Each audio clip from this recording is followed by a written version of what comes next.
even think I can make any more videos about the SUPERCELL, and yet I can, to explain stuff, given the questions that I perpetually get. First, let's explain this, and I've done it before, but not recently, that between the sandwiches of optically flat pieces of glass are two liquids. One of them is ferrofluid, another one is an agent that actually just helps the ferrofluid move quicker, so it's not important at all. The ferrofluid, of course, is a surfactant, and nanoparticles, little tiny microscopic balls of ferromagnetic iron, basically iron filings, except way, way smaller, and they're tiny little nanoparticles.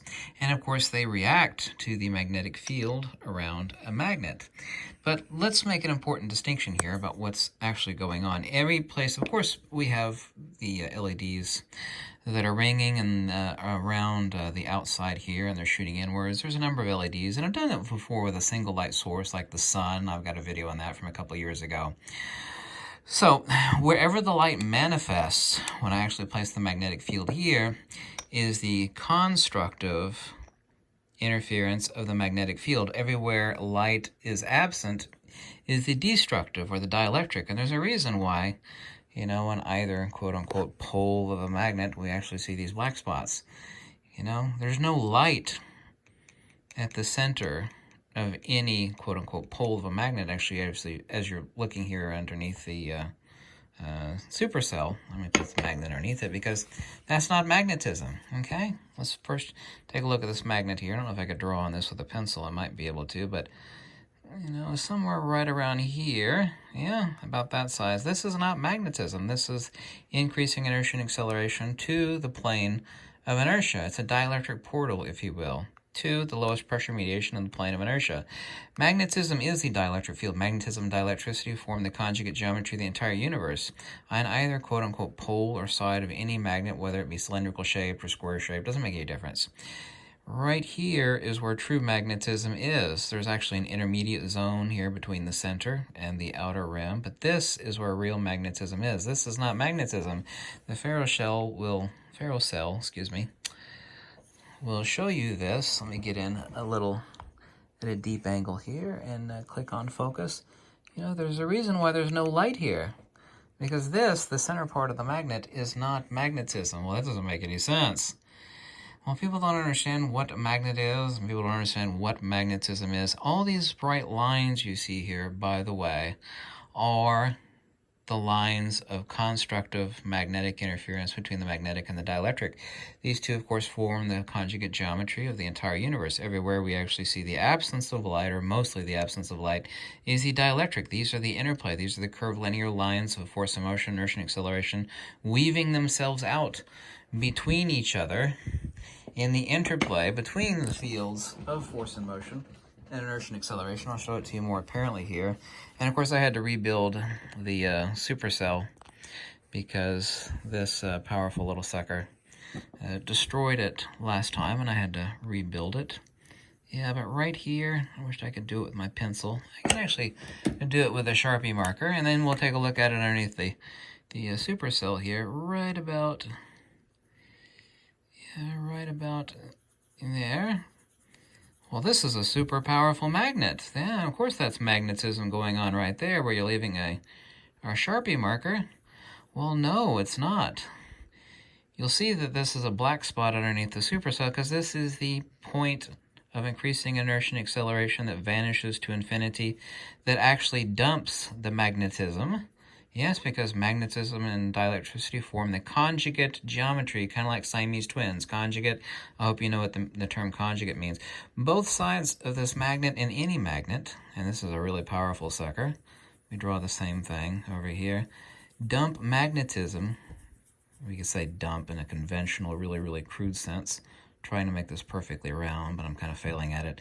Dump magnetism to here where no magnetism exists, right here at the plane of inertia, and it sits at the spatial null between mass and magnitude.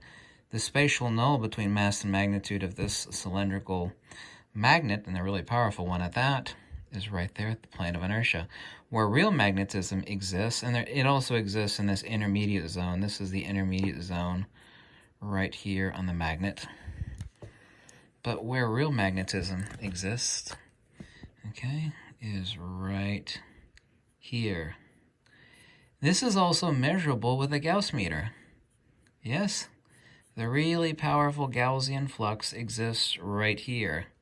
This is the fountain of, this is where true force and motion centrifugal divergence exists. And there's an intermediate zone here between the center and the edge, but this is how the field geometries of force and motion, inertia and acceleration, centrifugal divergence being magnetism, centripetal convergence being dielectricity, interplay themselves out. Now let's take a look at that underneath the supercell. It's exactly as I showed you. Yes. Here you can even see in the center concentric rings of different colors. You see it's kind of like a light ring here and a dark ring there and a darker ring and a darker ring, and then of course it completely fades out to nothing. Everywhere where light is not present is the dielectric. It's really, really dark right here for a reason, because this, okay, this right here, this black spot in the center, is not magnetism. Magnetism is not occurring here. Magnetism is dumping here. The return, if you will. We could also think in terms of metaphysics, like the return cycle, birth and death. This would be birth, this would be middle age, this would be death, this would be return to origins, but I don't want to take it into metaphysics. But I mean, everything is connected. There's no distinction between physics and metaphysics. They're just opposite sides of the same silver of the same coinage. There is no magnetism here, and there's a reason why it shows up as a big black spot. This right here is an air bubble, by the way. If you're asking what that is, it's an air bubble. But you can see the concentric rings right here. A light ring and a dark ring and a darker one, then nothing, right? I should go around it. Let me zoom out a little bit.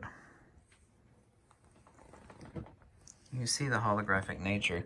You can see it's already burned in a mark, not literally burned, but burned in a mark on the supercell. That's why I had to rebuild it, and I just built it like 24 hours ago.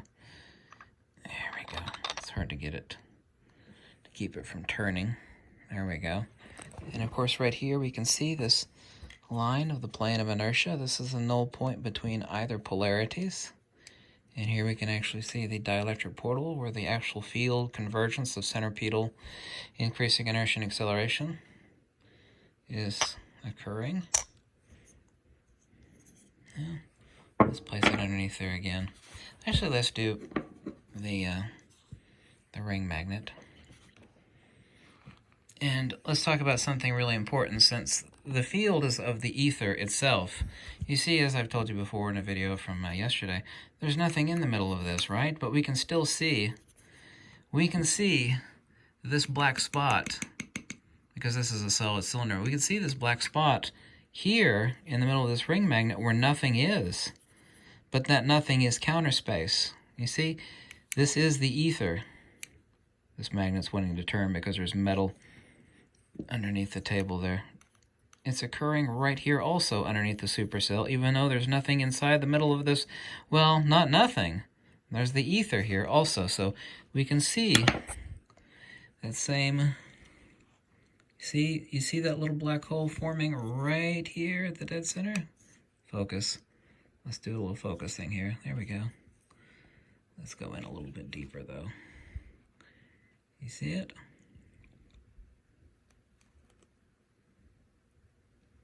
There's nothing in the middle of that ring magnet, but we see the exact same hole, don't we?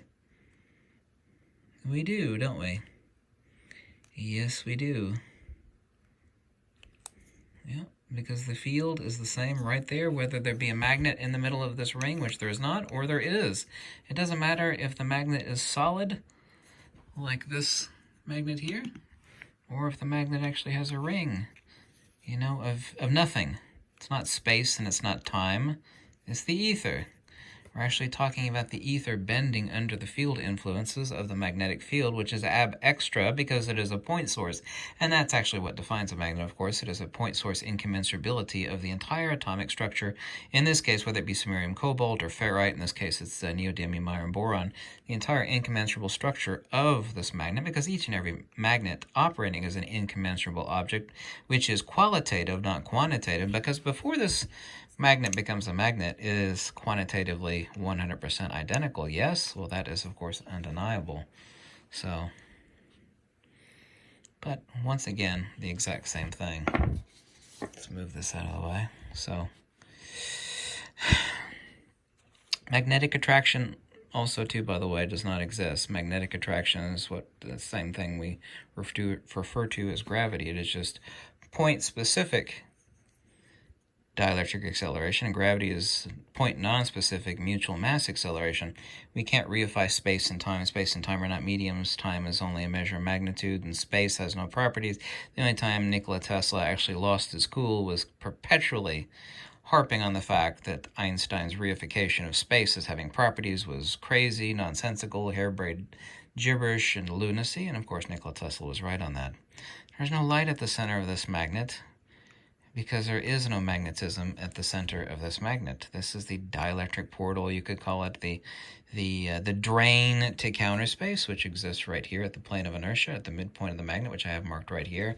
You can call it whatever you want. You can think of it like the drain in your shower, or all the water, because the water would be right here. This would be the shower head on the outside edge, right? This is true magnetism. Water coming out of your shower head would be perfectly analogous to true magnetism, true centrifugal divergence, true force in motion, And this, of course, would be analogous to the drain at the bottom of your bathtub. Yeah? This is where you get wet, and this is where the water drains out. And analogously, that's pretty close, because that's exactly what it looks like underneath the supercell. You see, I have to state this again because it's so incredibly important. Everything you see here as a white line, these curved, this is the ferrofluid, the ferromagnetic particles of the nanoparticles in the ferrofluid lumping together or conglomerating, and the lights that are shooting inwards are striking those nanoparticles of iron, and the light that strikes those nanoparticles of iron shoots back to your eyes, and you see light here and here and here, of course. And everywhere we don't see light is where the dielectric, well, like I said, we have constructive and destructive interference actually going on out here. We actually see the white bands and the absence of the white bands, but here we ain't see none of the banding, right? We don't see anything right here because this is not magnetism. No way, shape, or form is it magnetism. That is the dielectric portal to the plane of inertia, or counter space. Doesn't matter what you want to call it. I don't care. Mother Nature doesn't give a damn. Whoops. Wants to turn in the Earth's magnetic field, so I can't keep it perfectly straight. But I think I've explained that fully. I've not explained, of the countless videos I've done on the supercell, I've not explained this in a video before. But glad I can talk about it here. Okay? You see the blue shift over here and the red shift? You see how this looks more bluish-green and this looks more reddish over here? I know this is the north pole of the magnet, and I know this is the south pole of the magnet. And right here, between either polarity, you see this bright white line? You see it? That is, of course, the plane of inertia. That is the inverse to polarity. Because all force vectors are three-dimensional S-curves. Let me repeat that again. All force vectors are three-dimensional S-curves. Thank you so much for watching. I hope you liked this video and it was informative and descriptive, and it might have cleared a few things up for you. But yeah, you just have the light bouncing off the nanoparticles of ferrite particles in the which is suspended in a surfactant of the ferrofluid, and you're just seeing the inward shooting light reacting to the very fast moving clumping of the ferrofluid particles in relationship to the magnetic and the dielectric field. And there's a reason why those ferromagnetic particles are not lumping here on the black spot of either pole of the magnet. There's a reason why they're not clumping there, because right here in the center, where you see what looks like a black hole, that's not magnetism. There is no magnetism there. Well, that doesn't make any sense. That's the dead center of a very powerful magnet. Yeah, but that's not magnetism. This is magnetism. This is the opposite of magnetism. And this, folks, is the conjugate geometry between force and motion, inertia and acceleration, or respectively so, between the toroid of magnetism and the hyperboloid, or the hourglass shape, of dielectricity. And by the way, the negative geometry of a hyperboloid, i.e. hourglass shape, is a torus. And the negative image of a torus is the hyperboloid. These two geometries are the geometries of the entire universe, the alpha and the omega, if you will, of everything in the visible universe. Yeah? And what better way to paint it than using ferrofluid and light? Right? Thanks so much for watching. I hope you like this video. If you do, check the link below. Let me know if you got any questions. Goodbye.